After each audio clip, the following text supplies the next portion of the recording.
Today we shine spotlight on a wonderful singer, Miss Deborah Cox, who hails from Canada and who was born in 1974.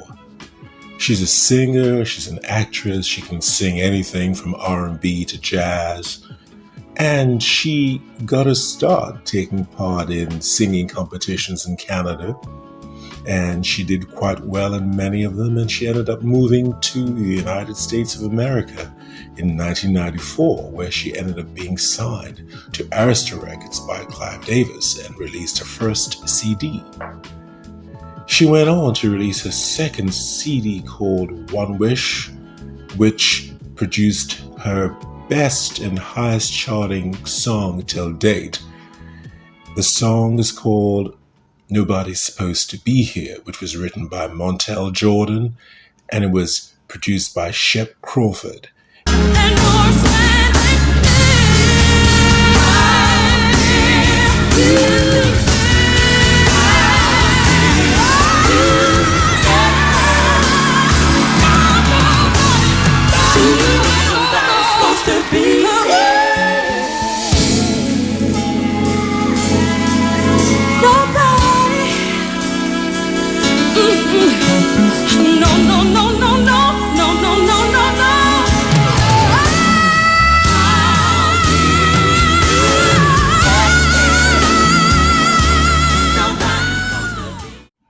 the album One Wish and the song Nobody's Supposed to Be Here were released in 1998. The song Nobody's Supposed to Be Here spent 8 consecutive weeks at the number 2 position on the Billboard Top 100 chart, and it also spent 14 consecutive weeks at number 1 on the Billboard R&B chart. As a matter of fact, I recall when the song Nobody's Supposed to Be Here was on the chart, and week in and week out, you would hear that the song is still number 1 on the chart. And from 1 week to 2 weeks, all the way down to 13 and 14 weeks, you would hear that Deborah Cox, number 1, R&B chart, Nobody's Supposed to Be Here.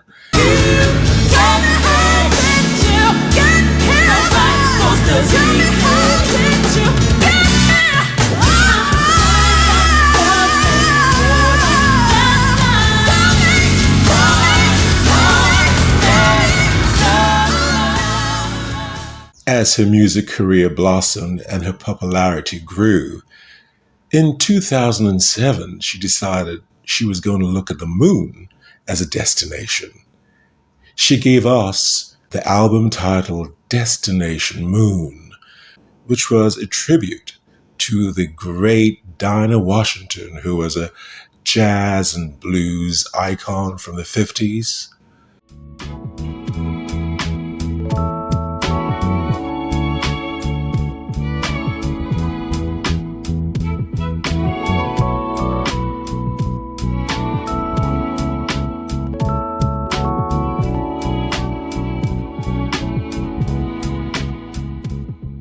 Dinah Washington has been one of my all-time favorite singers. I love her gutsiness. I love her soulfulness. Destination Moon was a hit, and it peaked at number 3 on the Billboard Jazz chart in 2007. In my humble opinion, I feel that CD, Destination Moon, should have been nominated for a Grammy in the jazz vocal category.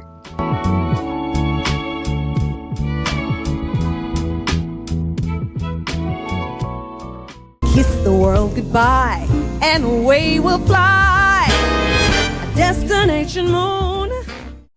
Deborah Cox did receive a Juno Award nomination in the Best Jazz Vocal category in Canada, and that was wonderful for her to receive in her home country. And although she didn't win, the effort that she put into the album that saw her being nominated was testament to the fact that she delivered an excellent recording. We will be sharing with you some of the tracks from Destination Moon. right here, right now. I've got bad news, baby, and you're the first to know. I don't hurt anymore. All my teardrops are dry. Yes, indeed. Yes, indeed. Deborah Cox brought it on this recording, Destination Moon, and shows that her hit, Nobody's Supposed to Be Here, was not a fluke. The woman has hits in her, and she continues to provide entertainment in performance wherever she goes at the highest level. Her voice is still pristine. She lives in Florida now, and anytime you can catch Deborah Cox in a show, in concert, get your tickets with a quickness and check her out. So Deborah Cox, from Nobody's Supposed to Be Here to Destination Moon, is all that.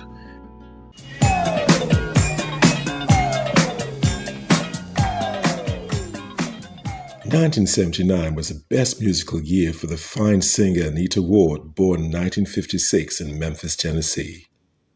She was 22 going on 23 in this hot year of her life.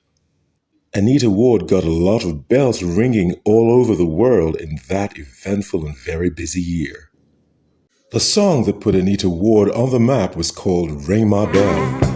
You can ring my bell, ring my bell.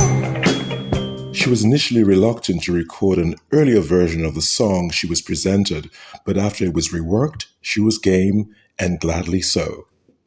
The song was written by Frederick Knight in a disco style suited for the particular period of disco. Ring My Bell, that became a national and international anthem, was a part of Anita Ward's 8-track debut album titled Songs of Love. In the song Ring My Bell, Anita Ward said, "I'm glad you're home. Now, did you really miss me? I guess you did by the look in your eye." I'm glad you're home. Now, did you really miss me? I guess you did by the look in your eye.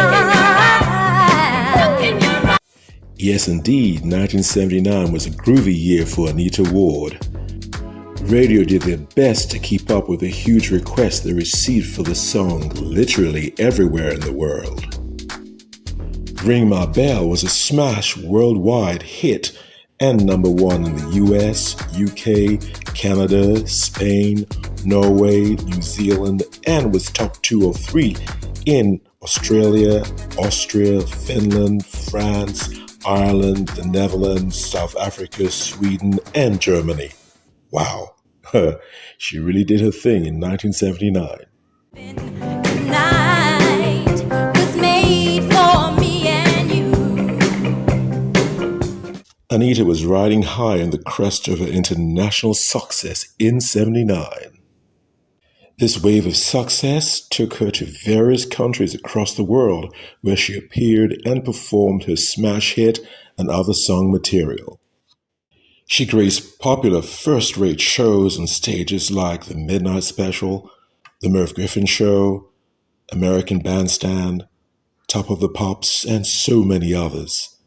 The album Songs of Love was also a hit in the US and internationally, hitting number 2 on the Billboard Top Soul chart. Ring My Bell sold millions of copies worldwide and was one of the biggest and most successful songs in 1979. Anita Ward also released a second album in the year of '79 titled Sweet Surrender. For sure, 1979 was a year that Anita Ward is bound to cherish for life, as it was no doubt a fantastic one for her and as a result for us. To the wall. Nail it. To the wall. You know what she's talking about. After several years and albums that generally presented the lovely singer Stacy Lattisaw as a sweet and good girl in the 80s when in her teens. As she grew up, it appears there was a conscious effort, likely by the record company, to pivot and reposition her in a more mature and assertive fashion as the years passed. And the lyrics of the songs she chose to record were indicative of this, and why not? After all, the young shall grow, and in Stacy Lattisaw's case, to become an even stronger vocalist whose style equally blossomed. By the time the hit song Nail It to the Wall was released, Stacy was 19 years old, going on 20 in 1986. She already had 8 albums to her credit, including the 1986 album Take Me All the Way that included the song Nail It to the Wall. Even her album titles from her 1979 debut at age 13 signified her growth and coming of age. There was Young and in Love in 1979, with successive year titles of Let Me Be Your Angel, With You, Sneaking Out, 16, Perfect Combination with Johnny Gill, I'm Not the Same Girl, and Take Me All the Way. She was not holding back anymore with that album, Take Me All the Way. And what better way to let us know than with the hit song Nail It to the Wall that had suggestive lyrics that you can use your imagination to figure out. Lyrics such as, just keep tonight on your mind. Gonna rip it up one piece at a time. Just keep tonight on your mind. Gonna rip it up, boy, one piece at a time. Stacy Lattisaw would go on to release 2 additional albums, one in 1988 titled Personal Attention, and the other in 1989 titled What You Need. What You Need included her #1 smash hit with Johnny Gill titled Where Do We Go From Here? That was like an icing on a cake on a career spanning 10 years and 10 album recordings that she decided to bring to a close after the 1989 album. Stacy Lattisaw would subsequently retire from the secular music industry in 1992 to concentrate on other family and career endeavors.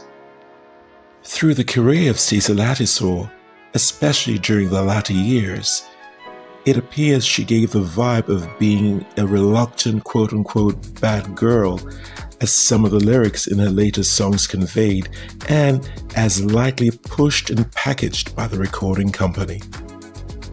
They wanted to mold Stacy in an image that wasn't something that was readily on her mind, especially during the last 3 albums on her new record company. She seemed to make a conscious effort to preserve and project a wholesome visual image as much as possible during this period. In fact, she's on record explaining that she had to do this in order to maintain some sort of sense of dignity, as she started to feel that the career in music really wasn't for her. So yes, indeed, Stacy Lattisaw's career was one of a sort of reluctant star who thrived in the music industry initially and decided later on that this really wasn't something for her. The fashion she was being molded in wasn't really something she was feeling, and she made the bold decision, and she was applauded for it, to get out of the business on her own terms. Thanks for stopping by again today to check out this video presentation. We appreciate it, and we'd love to see you next time. Till then, take care.